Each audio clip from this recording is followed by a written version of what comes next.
الصلاۃ والسلام علی سید الانبیاء والمرسلین اما بعد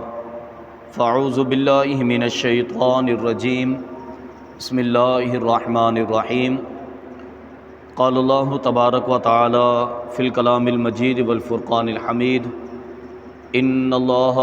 وملائکتہ یصلون علی النبی یا ایھا الذین آمنوا صلوا علیہ وسلموا تسلیما اللہم صلی علی سیدنا و مولانا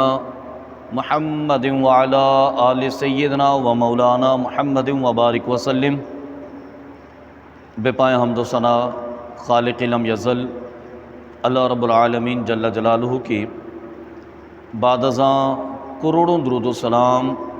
محسن انسانیت سرور انبیاء تاجدار مدینہ حضور سیدنا آقا علیہ الصلوۃ والسلام کی ذات اقدس پر کہ جن کے وسیلہ جلیلہ سے اللہ تعالیٰ نے یہ دین متین عطا فرمایا۔ آج رمضان المبارک کی 4 تاریخ ہے اور 3 رمضان المبارک سیدہ کائنات نبی کریم صلی اللہ علیہ وسلم کی لخت جگر حضرت بی بی فاطمہ الزہرا رضی اللہ تعالی عنہ کا یوم وصال ہے۔ حضرت بی بی فاطمہ الزہرا نبی کریم صلی اللہ علیہ وسلم کی انتہائی محبوب بیٹی تھی۔ آقا علیہ الصلوۃ والسلام کی 7 اولادیں تھیں جن میں 4 بیٹیاں اور 3 بیٹے تھے۔ تو پہلی جو 3 بیٹیاں تھیں وہ چونکہ عمر میں بڑی تھیں اور فاطمہ الزہرا رضی اللہ تعالیٰ عنہ عمر میں چھوٹی تھیں سب سے، ان کی شادیاں ہو گئیں، وہ اپنے گھروں میں روانہ ہو گئیں۔ حضرت ختیجہ کے وصال کے وقت حضرت بی بی فاطمہ الزہرا چھوٹی عمر کی تھی۔ اس کے بعد یہ طویل وقت نبی کریم صلی اللہ علیہ وسلم کے ساتھ رہیں، بلکہ شادی ہو گئی تو شادی کے بعد بھی حضور کے ساتھ رہیں۔ تو اس لیے نبی کریم صلی اللہ علیہ وسلم کی معیت میں ان کا وقت بہت اچھا گزرا، بہت زیادہ وقت گزرا، اور ان سے آقا علیہ الصلوۃ والسلام کی محبت کی باتیں بھی بہت معروف ہیں۔ نبی کریم صلی اللہ علیہ وسلم نے اپنے صاحبزادی کی تربیت بھی بڑے آسن انداز میں کی۔ اچھا، ہمارے ہاں تربیت کا ایک مزاج تصور کیا جاتا ہے، ہم کہتے ہیں نا جس نے تربیت کرنی ہے تو وہ ڈنڈا ہاتھ میں اٹھا لے گا اور بالکل سنجیدہ نظر آئے گا، کبھی مسکرائے گا نہیں، کسی کی طرف دیکھے گا نہیں، تو وہ تربیت کر رہا ہے۔ نہیں، تربیت مارنے سے نہیں ہوتی، تربیت سکھانے سے ہوتی ہے۔ جب آپ مارنے کا آغاز کرتے ہیں تو گویا کہ آپ سکھانے کے اختتام کی طرف چلے جاتے ہیں۔ تو تربیت سکھانے کا نام ہے۔ تو نبی کریم صلی اللہ علیہ وسلم نے اپنی پیاری بیٹی کی بڑے آسان انداز میں تربیت کی، بڑی خوبصورت انداز میں تربیت کی، بلکہ جو تربیت حضرت فاطمہ الزہرا کی کریم آقا نے کی تھی وہ تربیت اگر ہم اپنی عورتوں کی آج کرنا شروع کر دیں تو ہماری عورتیں معاشرے کے لیے رول ماڈل کا کردار ادا کریں۔ اس قدر تربیت نبی کریم صلی اللہ علیہ وسلم نے اپنی پیاری بیٹی کی فرمائی تھی، اور اسی تربیت کی وجہ سے حضرت فاطمہ الزہرا رضی اللہ تعالیٰ عنہ نے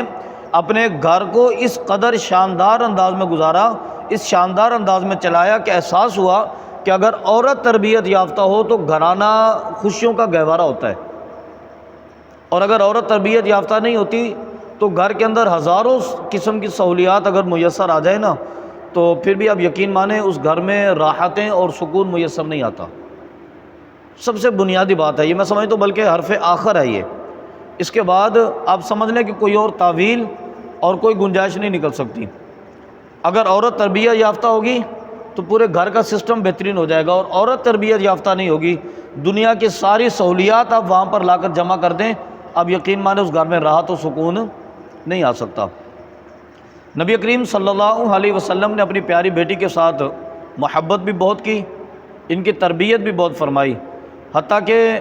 نبی کریم صلی اللہ علیہ وسلم سب سے زیادہ گفتگو، سب سے زیادہ باتیں حضرت فاطمہ الزہرا کے ساتھ فرمایا کرتے تھے۔ اب سفر سے آتے تو آقا علیہ الصلوۃ والسلام دروازے پہ کھڑے ہو جاتے، السلام علیکم فرماتے تو فاطمہ الزہرا دوڑتی ہوئی جاتی، نبی کریم صلی اللہ علیہ وسلم اپنی بیٹی کو گود میں اٹھاتے اور لے کر چارپائی پر بیٹھ جاتے، وہ چھوٹے چھوٹے سوال پوچھتی اور نبی کریم صلی اللہ علیہ وسلم جواب دیتے جاتے۔ وہ واقعات پوچھتی ہیں، آقا علیہ السلام بتاتے، وہ معاملات پوچھتی ہیں، آقا علیہ السلام بتاتے۔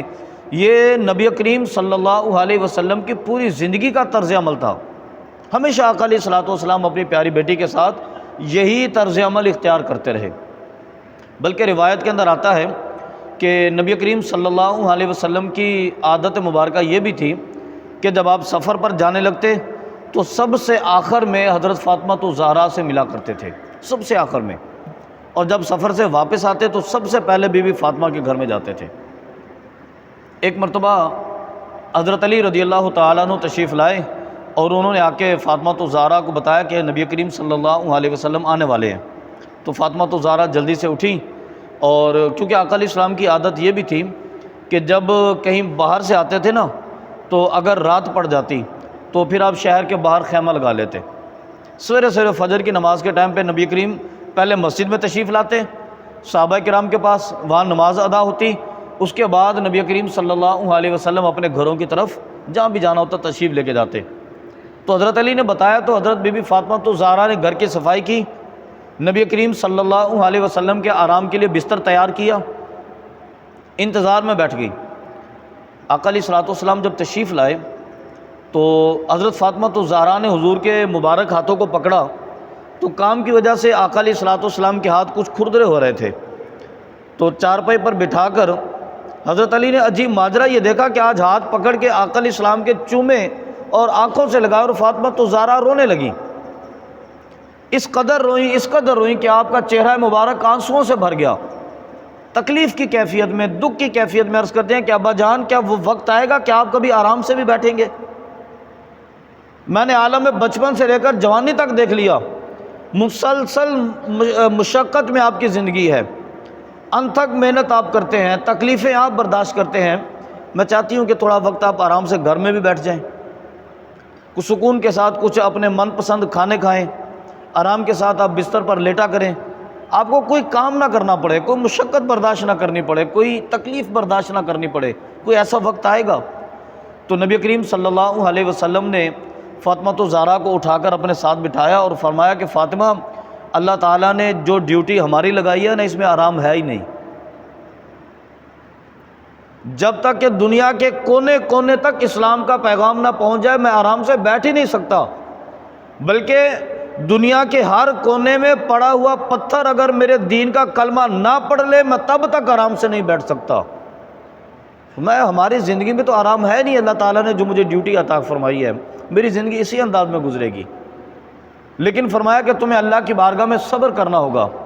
اللہ کی بارگاہ میں قناعت اختیار کرنی ہوگی، اللہ کی بارگاہ میں دعائیں مانگنی ہوں گی، اور دعا بھی ایسی۔ اب اندازہ فرمایا کہ نبی کریم صلی اللہ علیہ وسلم لوگوں کے لیے ہمیشہ رحمت کی دعائیں مانگتے تھے، لیکن حضور کی اپنی بیٹی کے ساتھ محبت آپ دیکھیں ذرا۔ ایک مرتبہ نبی کریم صلی اللہ علیہ وسلم حرم کعبہ کے اندر نماز ادا کر رہے تھے، ابو جہل بھی کھڑا تھا، عتبہ بھی تھا، شیبہ بھی تھا، عقبہ بن معیط بھی تھا، باقی لوگ بھی کھڑے تھے۔ اچانک ابو جہل کو شرارت سوجی، اس نے چند نوجوان لڑکوں کو بلایا اور ان سے کہا کہ ابھی میں گھر سے جب کعبہ میں آ رہا تھا نا تو میں نے دیکھا کسی نے راستے میں اونٹ ذبح کیا ہوا تھا، تو تم لوگ جاؤ اونٹ کی اوجڑی لاؤ، لا کے نبی کریم صلی اللہ علیہ وسلم کے سر کے اوپر رکھ دو۔ اوجڑی دیکھیے نا جانور کی، جانور جب ذبح ہوتا ہے تو اوجڑی بڑے وزندار ہوتی ہے اور سارا برادہ اور غلاظت اس میں بری ہوتی ہے، اونٹ کی اوجڑی تو سب سے بڑی ہوتی ہے۔ وہ لوگ گئے اور جا کے انہوں نے اوجڑی اٹھائی اور لا کے نبی کریم صلی اللہ علیہ وسلم کے سر اقدس پہ۔ اب حضور سجدے سے سر اٹھانے لگتے نا تو تکلیف ہوتی، وزن تھا، تو کسی نے جا کے حضرت ختیجہ کے دروازے کے سامنے جا کے کہہ دیا، حضرت ختیجہ کا انتقال ہو گیا تھا، حضرت ابو طالب کا بھی انتقال ہو گیا۔ پہلے تو یہ دونوں آ جاتے تھے نا آقا علیہ السلام کی حمایت کے اندر، دونوں بااثر بھی تھے، طاقتور بھی تھے، قبیلے کے سردار بھی تھے، دونوں کا انتقال ہو گیا۔ کسی نے جا کے دروازے کے سامنے کہہ دیا کہ محمد کی خبر لیجئے، محبوب کائنات کا پتہ کیجیے حرم کے اندر۔ تو گھر میں بڑا کوئی بھی نہیں تھا، فاطمہ الزہرا بالکل چھوٹی عمر کے اندر، لیکن حضرت فاطمہ الزہرا نے چادر اٹھائی اور نبی کریم صلی اللہ علیہ وسلم کی بارگاہ میں پہنچی، اپنے ننھے ننھے ہاتھوں کے ساتھ دھکا لگا کے اوجڑی کو اٹھایا، نبی کریم صلی اللہ علیہ وسلم کی انگلی پکڑی، نہ وہ خود کچھ بولی نہ آقا علیہ السلام کچھ بولے، خاموشی کے ساتھ چلے گئے۔ جا کر ایک کنویں پر آقا علیہ السلام کو بٹھایا، حضرت فاطمہ الزہرا پانی نکالتی گئی اور آقا علیہ السلام کی مبارک زلفوں کو دھو رہی تھی۔ دھوتے دھوتے نہ روتے ہوئے انہوں نے اللہ کی بارگاہ میں عرض کیا، اے رب ذوالجلال،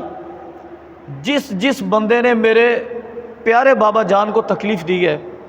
جس بندے نے تیرے حبیب کو تکلیف دی ہے، تو اسے ہلاک کر دے، تو اسے مار دے، تو اسے غارت کر دے، اسے غرق کر دے تو، اس لیے کہ اس نے میرے پیارے نبی کو تکلیف دی ہے، میرے حبیب کو اذیت دی ہے۔ حالانکہ آپ اندازہ کریں کہ حضرت زید بن حارثہ فرماتے ہیں کہ جب ہم طائف کے اندر گئے تھے، وہاں پہ جو آوارہ لڑکے تھے انہوں نے آقا علیہ الصلوۃ والسلام پر پتھراؤ کیا، اس قدر شدید اذیت میرے آقا کو ہوئی کہ سرکار کے سر سے جو لہو بہا وہ آقا علیہ السلام کے پورے جسم کو بھگوتا ہوا آپ کے قدموں تک پہنچا۔ تو حضرت زید کہتے ہیں کہ نبی کریم صلی اللہ علیہ وسلم کی بارگاہ میں فرشتہ حاضر ہوا اور آ کے اس نے عرض کیا کہ یا رسول اللہ، اگر آپ حکم دیں، میں ان پہاڑوں کا فرشتہ ہوں، اللہ نے مجھے اختیار دیا ان پہاڑوں کے اوپر، اگر آپ مجھے حکم دیں تو میں طائف کے چاروں طرف پہاڑ آپس میں ملا دوں اور یہ لوگ پہاڑوں کے درمیان میں پس کر ہلاک ہو جائیں۔ میرے آقا علیہ السلام نہیں فرمایا فوراً، نہیں فرمایا کہ ایسا بالکل نہیں کرنا، اللہ تبارک و تعالیٰ نے مجھے رحمت بنا کے بھیجا ہے، زحمت تھوڑی بنا کے بھیجا ہے۔ وہ محبوب نبی جب احد کے میدان میں نبی کریم صلی اللہ علیہ وسلم کے دندان مبارک کو شہید کیا گیا تو حضرت ابوبکر صدیق رضی اللہ تعالیٰ عنہ نے عرض کیا کہ یا رسول اللہ، آپ دعا فرمائیں کہ اللہ تبارک و تعالیٰ ان کو ہلاک کر دے۔ تو آقا علیہ السلام نے فرمایا نہیں ایسا نہیں کرو، یہ لوگ مجھے نہیں پہچانتے، لیکن ان کی نسلوں میں سے لوگ ایسے ہوں گے جو میرے دین کا پیغام لے کر جائیں گے۔ آقا علیہ السلام نے ان کے لیے دعا فرمائی۔ لیکن آج اب حضور کی محبت کو دیکھیں، فاطمہ کہتے ہیں کہ اللہ ان کو ہلاک کر دے، ان کو غارت کر دے جنہوں نے میرے بابا جان کو تکلیف دی۔ تو آقا علیہ السلام نے ہاتھ اٹھائے اور اللہ کی بارگاہ میں کہا کہ آمین۔ اپنی بیٹی کے ساتھ محبت تو دیکھیں نا حضور کی، کہ بیٹی کا دل دکھایا۔ آج سرکار کے اپنے سر اقدس پہ چوٹ لگتی تھی، آقا علیہ السلام برداشت فرماتے تھے، دندان مبارک شہید ہوئے، آقا علیہ السلام نے برداشت کیا، آپ کے جسم مبارک پر تلواروں نیزوں کے زخم لگے، حضور نے برداشت کیا، کبھی سرکار نے دعا نہیں فرمائی ان کے لیے۔ لیکن آج چونکہ بیٹی کا دل دکھا تھا، بیٹی نے درد کے اندر اپنے رب کی بارگاہ میں اگر عرض کیا تو آقا علیہ السلام نے فوراً فرمایا کہ آمین، اے رب ذوالجلال ان کو ہلاک کر دے۔ اور حضرت ابو ہریرہ فرماتے ہیں کہ پھر ہم نے یہ تماشا دیکھا، وہ لوگ جو آقا علیہ السلام کو تکلیف دیا کرتے تھے، کسی کو بدر میں ہلاک کیا گیا، کسی کو احد کے اندر مارا گیا، بلکہ ہم نے ڈھونڈ کے ایک بندے کو دیکھا، میں نے نہیں دیکھا کہ جس نے حضور کو اذیت دی اور وہ پھر بچ گیا ہو، میں نے نہیں دیکھا کہ جس نے حضور کو تکلیف دی اور پھر وہ سلامت بھی رہا ہو، جس نے میرے آقا کی بارگاہ میں لب کشائی کی تھی، جرت کی تھی، جس نے گستاخی کی تھی، جس نے آقا علیہ السلام کی شان میں گستاخی کی تھی، اللہ تعالیٰ نے سب کو ہلاک کیا۔ حضرت فاطمہ الزہرا رضی اللہ تعالیٰ عنہ کی حضور کے ساتھ تو اس قدر محبت تھی، بلکہ وہی فاطمہ الزہرا جن کی تربیت نبی کریم صلی اللہ علیہ وسلم نے اس انداز میں فرمائی تھی، آپ اندازہ کریں کہ یہ کیفیت ہے کہ ان کے بابا جان پر اونٹ کی اجلی رکھی گئی، لیکن حضرت فاطمہ الزہرا روایت کے اندر آتا ہے کہ چادر اٹھا کر گھر سے باہر نکلی، افراتفری میں بغیر چادر کے گھر سے نہیں نکلی، چادر اٹھا کر حضرت فاطمہ گئی، گویا کہ امت کے لیے پیغام تھا کہ نبی کریم صلی اللہ علیہ وسلم کی تربیت ایسی ہے بیٹی کے لیے۔ آج ہمارے یہاں معاشرے کے اندر ہی ہوتا ہے نا کہ ہم دعائیں تو کرتے ہیں کہ اللہ تعالیٰ ہماری بیٹی کو فاطمہ جیسا کردار عطا فرمائے، لیکن ہم فاطمہ جیسی تربیت نہیں کرتے۔ ہر بندہ یہ چاہتا ہے کہ میری بیٹی کا مقام حضرت فاطمہ الزہرا کے مقام جیسا ہونا چاہیے، لیکن کردار فاطمہ جیسا نہیں ہونا چاہیے، یہ ہماری کوشش نہیں ہوتی، ہم اس کے لیے ٹرائی نہیں کرتے، بلکہ حضرت فاطمہ الزہرا کے پردے کی استقامت کا اندازہ اس بات سے لگائیں کہ نبی کریم صلی اللہ علیہ وسلم نے ایک مرتبہ حضرت فاطمہ الزہرا سے فرمایا کہ اے فاطمہ، اللہ تبارک و تعالیٰ نے تمہاری پاک دامنی کی وجہ سے تمہاری اولاد پر بھی جہنم کو حرام کر دیا ہے۔ اب ذرا جملے پر غور تو فرمائیں کہ فاطمہ تمہاری پاک دامنی کی وجہ سے پردہ تم نے کیا ہے، فائدہ اللہ نے اولاد کو عطا کیا ہے، پاک دامنی تم نے اختیار کی ہے، باتیں اللہ تعالیٰ نے تمہاری اولاد کے لیے فرمائی ہیں کہ تمہاری اولاد کو بھی اللہ نے جہنم سے آزاد کر دیا کیونکہ تم نے پردے کی لاج رکھی ہے۔ ابھی گزشتہ جمعۃ المبارک میں وہ عورتوں کا خواتین مارچ ہوا تھا نا حقوق نسواں کے حوالے سے، تو یہ معاشرے کو بتانے کے لیے تھا کہ ہمارا جو استحصال کیا جا رہا ہے وہ ختم کیا جائے اور ہمیں آزادی دی جائے اور ہمیں حقوق دیے جائیں۔ ذرا آپ تصور کریں کہ وہ کون سے حقوق ہیں جو آج کے دور میں یہ مانگتی ہیں اور اسلام نے ان کو نہیں دیے۔ اسلام تو آج سے 1400 سال پہلے ان کو حقوق دے چکا ہے، کس حقوق کی ڈیمانڈ ہے ان کی؟ اگر عورتوں پر ظلم بند کروانا مقصود تھا، ذرا توجہ سے، عورتوں پر ظلم بند کروانا مقصود تھا اس مارچ کا جو حقوق نسواں کے نام پر ہوا، تو امریکہ میں بالخصوص اور بالعموم یورپ میں ہر 4 میں سے 1 عورت جنسی استحصال کا شکار ہے۔ انہوں نے اپنے بینر پہ ان کا نام کیوں نہیں لکھا؟ اگر ان کو آزادی چاہیے تھی، عورتوں کے حقوق چاہیے تھے، تو ڈاکٹر عافیہ کے لیے کوئی ایک بینر لے کے اپنے پروگرام میں کیوں نہیں چلی گئی؟ ہو سکتا ہے میں نے نہ دیکھا ہو، چند ایک تصویریں ہمارے سامنے گزری، عام میں سے کسی نے دیکھا ہو کہ ڈاکٹر عافیہ کے حق میں آواز اٹھائی ہے؟ اس پورے پروگرام کے اندر جتنے بھی مارچ ہوئے پورے پاکستان کے اندر، کسی نے ڈاکٹر عافیہ کے نام پہ کوئی کتبہ، کوئی تختی، کوئی پلیٹ، کوئی بینر، کوئی اشتہار، کوئی بات کی، بلکہ کسی نے کوئی تقریر کے اندر نام لیا ہو ڈاکٹر عافیہ کا؟ تو یہ کیسی عورتوں کے حقوق کی آواز ہے کہ آپ کو ڈاکٹر عافیہ آپ کو نظر نہیں آتی؟ انڈیا کے اندر عورتوں کے ساتھ جنسی استحصال ہوتا ہے، آپ کو ان کی فکر لائق نہیں ہوتی؟ افریقہ کے اندر ایک ٹائم کے کھانے پر عورت کے ساتھ جنسی استحصال ہوتا ہے، آپ کو ان کی فکر نظر نہیں آتی؟ آپ کے پروگراموں کے اندر C95 کے اوپر اعتراضات اٹھ گئے، آپ کے اشتہارات کے اندر ختم نبوت کی شک کے اوپر بات ہو گئی، آپ کے اشتہارات کے اندر پاکستان میں عورت کے اسکارف اور عورت کے پردے پر بات ہو گئی، لیکن نئی بات ہوئی تو افریقہ کی عورتوں پر بات نہیں ہوئی، انڈیا کی عورتوں پر بات نہیں ہوئی، یورپ کی عورتوں پر بات نہیں ہوئی، نئی بات ہوئی تو ڈاکٹر عافیہ پر بات نہیں ہوئی۔ تو کیوں نہیں کی آپ نے بات؟ آپ عورت کو کس ٹائپ کی آزادی دلانا چاہتے ہیں؟ آپ عورت کو حضرت فاطمہ الزہرا جیسی آزادی نہیں دلانا چاہتے؟ آپ عورت کو حضرت فاطمہ الزہرا جیسے حقوق ادا نہیں کروانا چاہتے؟ آپ عورت کو نبی کریم صلی اللہ علیہ وسلم کے ازواج مطہرہ جیسا مقام نہیں دلوانا چاہتے؟ نبی کریم صلی اللہ علیہ وسلم پر اللہ قرآن نازل فرماتا ہے، فرمایا کہ یا نساء نبی جی لستن کاحد من النساء، اے حبیب آپ ان کو بتائیے کہ یہ معاشرے کی عام عورتوں کی طرح نہیں ہے، یہ خواص ہے، ان کے پردے کا اہتمام کیجئے، ان کی پاک دامنی کا اہتمام کیجئے، ان کی عفت کا اہتمام کیجئے۔ آپ کو وہ چیزیں یاد نہیں آتی؟ عورتوں کے حقوق کے نام پر عورتوں کو گمراہ کیا جاتا ہے، آپ عورتوں کے حقوق کے نام پر فاطمہ الزہرا کا لیکچر کیوں نہیں دیتے خواتین کو؟ آپ اپنی بیٹیوں کو حضرت فاطمہ الزہرا رضی اللہ تعالیٰ عنہ کا کردار کیوں نہیں سکھاتے؟ وہ فاطمہ الزہرا کہ جن کے سر کا ایک بال بھی کسی غیر محرم نے نہیں دیکھا، بلکہ نبی کریم صلی اللہ علیہ وسلم نے فرمایا کہ کل بروز قیامت جب میری فاطمہ پل صراط سے گزرے گی، کیفیت یہ ہوگی کہ درمیان میں پل صراط ہوگا، یہ میدان حشر ہوگا، وہ جنت ہوگی، اور ہر بندہ پل صراط سے گزر کر جنت میں جائے گا، کوئی بندہ پل صراط سے گزرے بغیر جنت میں نہیں جا سکتا۔ تو جب حضرت فاطمہ الزہرا میدان حشر سے نکل کر جنت میں جانے لگیں گی تو اللہ تبارک و تعالیٰ کے حکم سے جنت سے 70,000 حوروں کا گروپ آئے گا، وہ فاطمہ الزہرا کو اپنے اندر چھپا کر لے کے جائے گا۔ کیا آپ کو عورتوں کے ایسے حقوق نہیں چاہیے؟ کیا عورتوں کی ایسی عفت نہیں چاہیے؟ عورتوں کی ایسی پارسائی نہیں چاہیے؟ 70,000 جنتی حوریں آئیں گی، وہ حضرت فاطمہ الزہرا کو لے کر اپنے ساتھ لے کے جائیں گی۔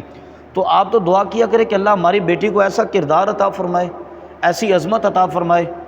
اصل میں ہمارے ہاں معاشرے میں ایک یہ قانون بھی رائج ہو گیا ہے کہ دین کی باتیں کتابوں میں لکھی اچھی لگتی ہیں یا تقریروں میں اچھی لگتی ہیں، لوگ اس کو فالو نہیں کرتے۔ اب دل میں عہد کریں کہ انشاءاللہ العزیز آج ہم یوم فاطمہ الزہرا پر اپنی بیٹیوں کو حضرت فاطمہ الزہرا جیسا بنانا چاہیں گے، ان کی تربیت ویسی کریں گے، ان کا کردار ویسا ہوگا، ان کی عفت ویسی ہوگی، ان کی تعلیم ویسی ہوگی جیسے حضرت فاطمہ الزہرا کی تھی۔ اللہ رب العالمین کی بارگاہ سے دعا ہے کہ اللہ تبارک و تعالی حضرت فاطمہ الزہرا رضی اللہ تعالیٰ عنہ کا کردار ہم سب کو عطا فرمائے، حضرت فاطمہ الزہرا کے کردار کے مطابق اپنی اولاد کی تربیت کرنے کی توفیق عطا فرمائے، آمین آمین۔ وما علینا